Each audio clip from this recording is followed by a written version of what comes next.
It's time for the Boston Marathon UK race recap video. So in this one I'm just going to say a little bit about how I prepared for the race, then go through the race itself, including a bit of info on the course and the weather on the day, and then my reflections, what went well, what didn't, and what I'm going to be doing for the future. So without further ado, let's get stuck into it.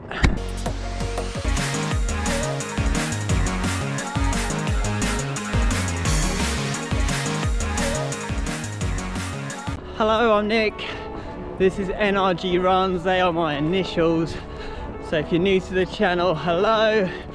If you've been following along, welcome back. I know it's been a little while since my last video. Took a bit of time off, holiday, no running at all for the first week, and then another holiday plus a couple of races. So just got to the point where I've actually had a bit of time to relax, reflect. I felt now was the right time to do this video. I've been taking a few notes in the days after the race just to sort of make sure nothing comes out of my mind. And now as we film, actually around sort of 2.5 weeks, it'll be about 3.5 weeks by the time this comes out, post Boston Marathon UK. Before I get right into it, if you haven't seen the race video, would strongly encourage you to take a look at that first. Don't want to spoil anything for you, so I'll put a link to that in the description and above, and yeah, feel free to take a look before you hear about exactly what went down. So for those of you in the know, yes, it didn't quite go to plan. The sub-3 marathon attempt died on its feet just before 21 miles. So I did 3 hours 14:19, a 7-minute PB, but quite a way off that sub-3 marathon dream, which really fell apart in the last 10k or so. So before we get into that nitty gritty, just a little bit on what actually I did to prepare for the race. So I did a carb load for 2 days. So I was having things like white bagels, bananas, serene, lots of things with a lot of carbs and not too much else. Basically, I'll put a list of kind of everything that I was eating. I was aiming for, well, they suggest around sort of 8 to 10 grams of carbs per kilogram of body weight. So for me, I was looking towards the 8 grams mark, and that meant sort of between 500 and 600 grams of carbs per day on the Friday and the Saturday before the Boston Marathon UK on the Sunday. It's certainly more carb loading than I've done in the past. So pasta played a big part, rice. I actually had some SIS powder, so that's a big focus on carbohydrate. I had that as a drink, which I hadn't done before, and that seemed to go down pretty well, to be honest. So that's definitely something I'm going to use again, just to up the carbs and also stop me feeling too bloated and lethargic. I felt it went well. I felt like I was in a good spot where I'd filled up my stores of carbs, so in the form of glycogen, and yeah, giving myself the best chance of using the maximum amount of energy that I possibly could. The journey up on the day before went pretty smooth. It's only a couple of hours from me. I'm here in Hertfordshire and Boston is in Lincolnshire, so it wasn't too far. I managed to get a shakeout run done with my partner Georgie, just a couple of miles, and just, yeah, felt that I was pretty well prepared. I said in the race video, didn't get a fantastic amount of sleep, but I did feel in the week leading up that I managed to, yeah, get a lot of sleep in. So again, on that front, I was pretty pleased. So onto the day itself. In the morning, got up, yeah, a few hours before, had breakfast, got myself prepared mentally, and yeah, stepped out into some awful weather, quite frankly. I said it again in the race video that we didn't do much of a warm-up because it's cold. Obviously that doesn't really make much sense, because if it's cold you want to get more of a warm-up in. What I think I was trying to say was it was really wet, so we were trying to stay dry and keep warm.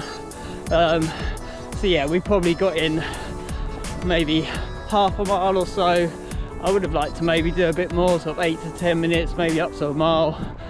But with a marathon, you can get away with a short warm-up and use that first mile effectively as that warm-up. So wasn't too fussed about that.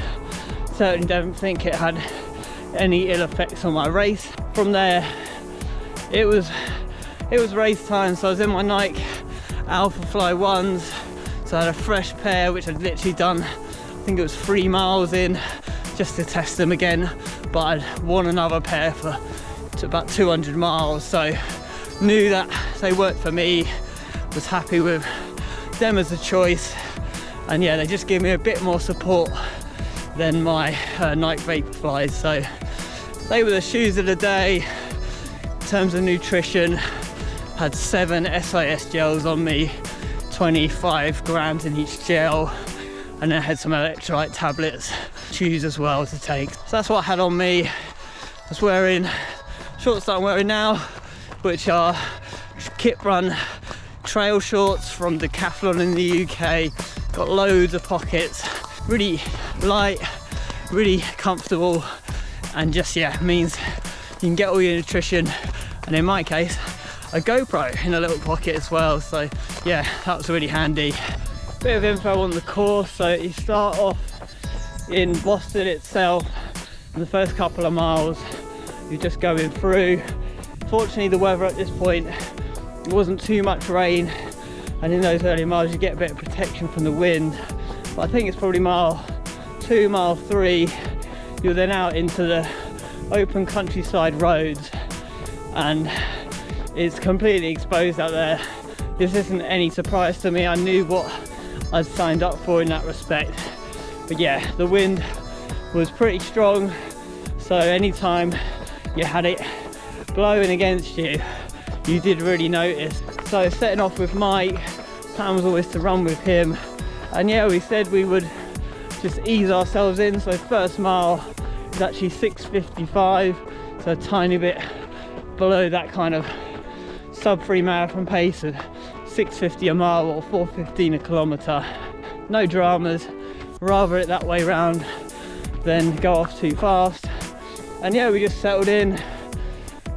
21 odd minute first 5k, again bang on where we wanted to be, and we were just ticking off the miles as you need to do as a part of a marathon effort. Actually saw that mile 7 was another 6:55 rather than those ones more around the kind of 6:50, 4:15k mark, and I think that's simply because at that point we had a quite strong headwind that we were running into. So yeah, we were trying to really pace it to feel and just keep those legs ticking over.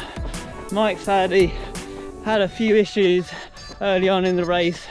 He dropped his electrolytes, so he had, I think, the same salt stick tablets as me.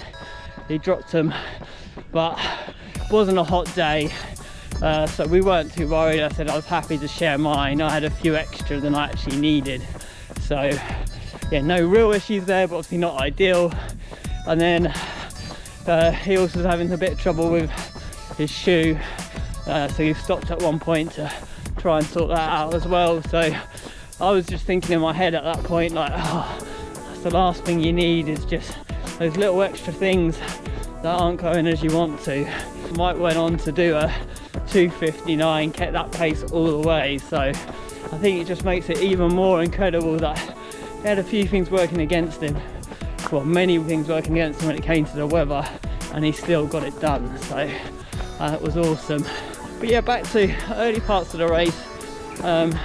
We got to halfway in pretty much bang on what we wanted to be, so it's about 1 hour 29:30, so just very slightly under 3 hour pace.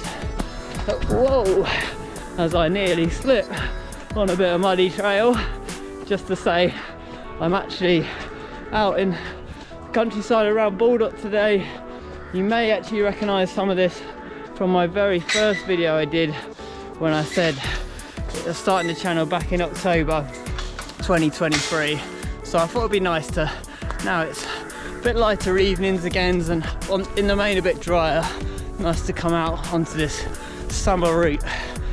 Anyway, through to the halfway point, I will say we'd end up kind of being in front of a whole big group of people. I'm not sure, like, I'd be interested if anyone could say in the comments, but I was kind of just shouting out at the start, like, SUB-3, anyone going for SUB-3, because I'd posted about it on a couple of Facebook groups and I knew other people were interested.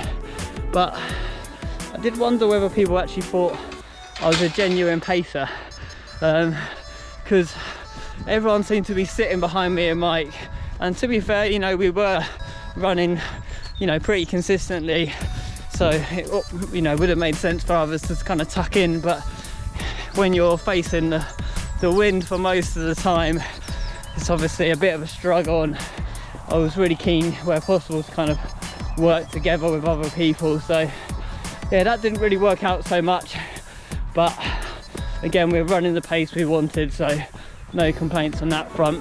Then the next few miles we actually kicked on a tiny bit, so there was a few more sort of 6:45 a mile in there, but again, I'd said prior to the race I didn't really want to be going quicker than that, and I didn't. So yeah, I was pleased with that pacing. But yeah, there was just clearly like a few times where the wind wasn't so brutal, and that just helped us to just, yeah, tick off the miles at a slightly quicker pace between kind of, yeah, mile 13 and around to maybe mile 18.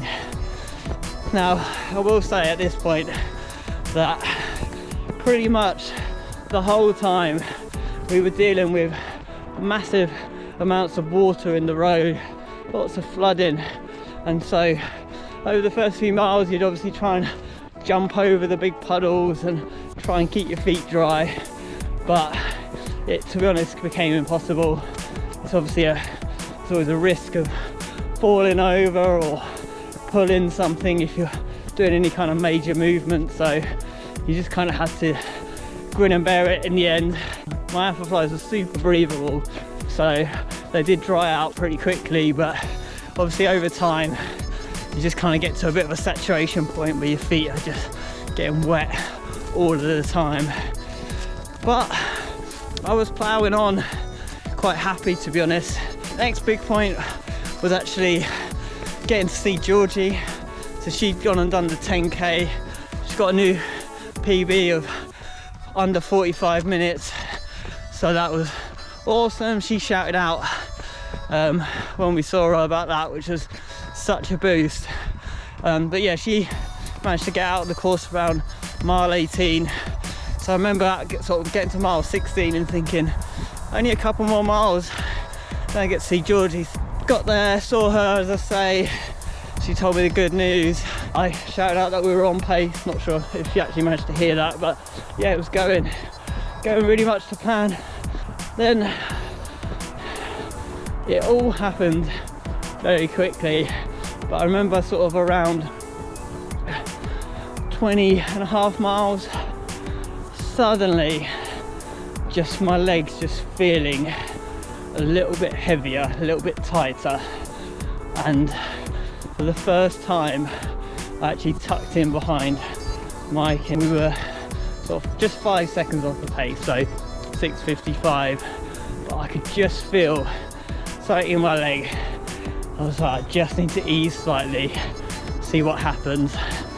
But before I knew it, maybe 0.2 down the road or something, got proper cramp in my left hamstring, tightened up, had to, yeah, well, I didn't stop, but I wasn't far off it. Fortunately, me and Mike had spoken before. You know, I said if anything like that happened, just, you know, go on without me.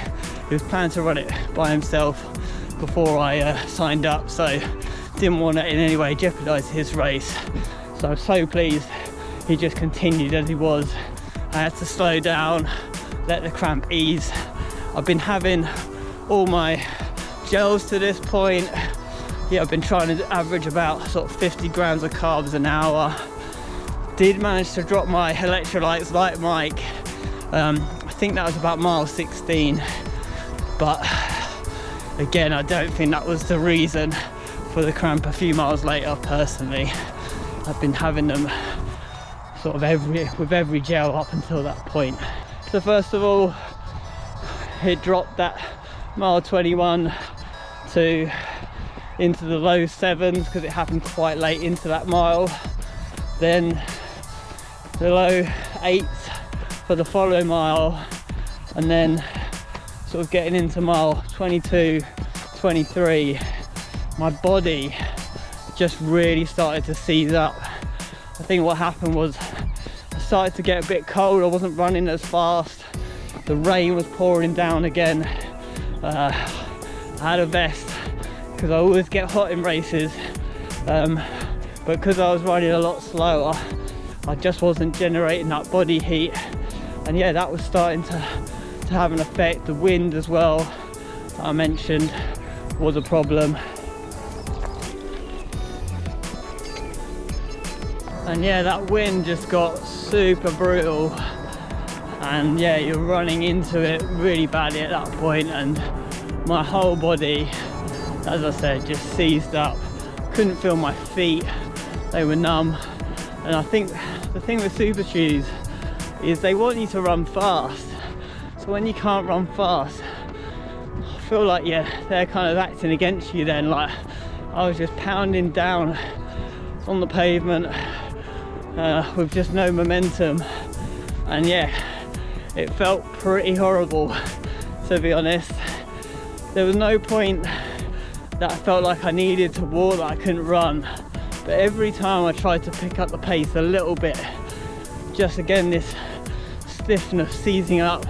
It's all around my kind of glutes and hips area. I wasn't really getting pain in my legs at that point. So a few thoughts on that in a minute, but yeah, I just kept ticking off the miles. There was one point where it's like one of the bikers, I was kind of going up and down the course checking on people, and just asked how I was, and I kind of said, yeah, I'm all right. But I really wanted to like put a jacket on or have something really to try and warm me up at that point, because I was just absolutely frozen. And yeah, it was a case of just putting one foot in front of the other and getting to the finish. I think in those final 6 miles, 10k, I was quite accepting, I guess, of it going wrong and I'm not being able to keep the pace up. You know, I wasn't really down on myself or anything, and I kept going, but I just couldn't go physically any quicker. And then that, I think, actually made things worse, getting cold and so on. So yeah, got to the finish. I looked a bit of a sorry state, to be honest, looking back at that video. But yeah, grateful to get over the line. 3:14.19, as I say, 7-minute PB on the Yorkshire Marathon in 2022. Not what I wanted, but you know, sometimes you have to go through difficult days. Just to add as well, in terms of my heart rate, I wasn't really planning to look at it during the race, but a couple of times I had a little peak, and it was in a good spot. I said it to Mike, I was like, heart rate is good. It was sort of in the mid 160s, and I know for me I have quite a high heart rate, and so sort of when I get to the 175 mark, I know I might be in trouble.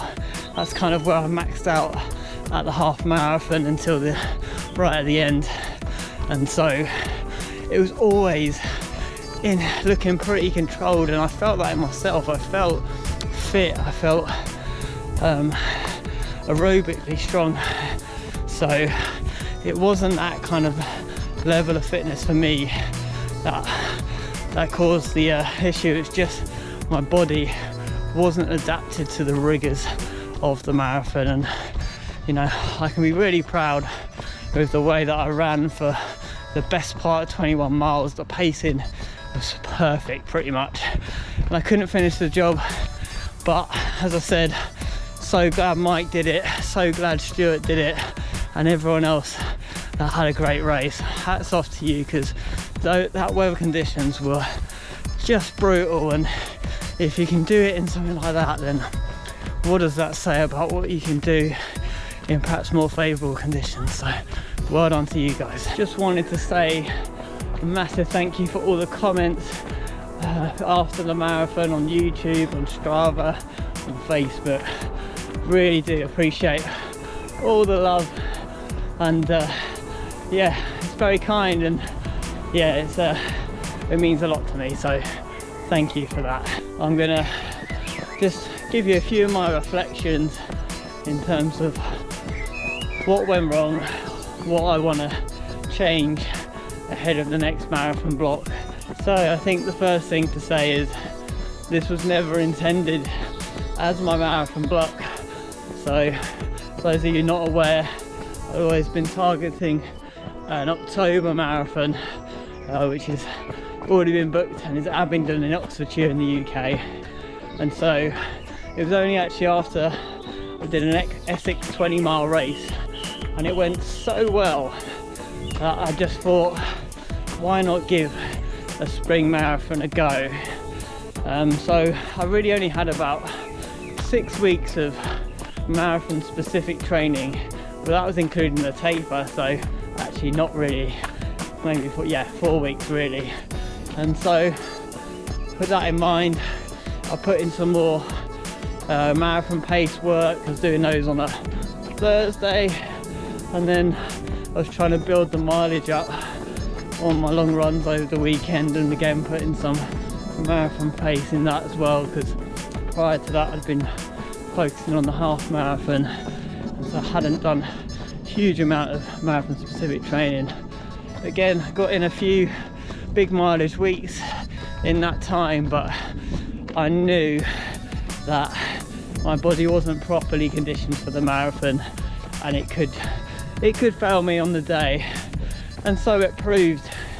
But I think as well as that, you know, bit of a tweaking training in terms of doing more marathon pace, probably some more threshold work, but also the strength training, it's something I'd really picked up over the last couple of years or so, and I'd managed to do a couple of sessions a week, but to be honest, some of it was quite light touch, and I definitely felt I just have not got that strength, particularly in my glutes and hip flexors. Those are two areas to work on.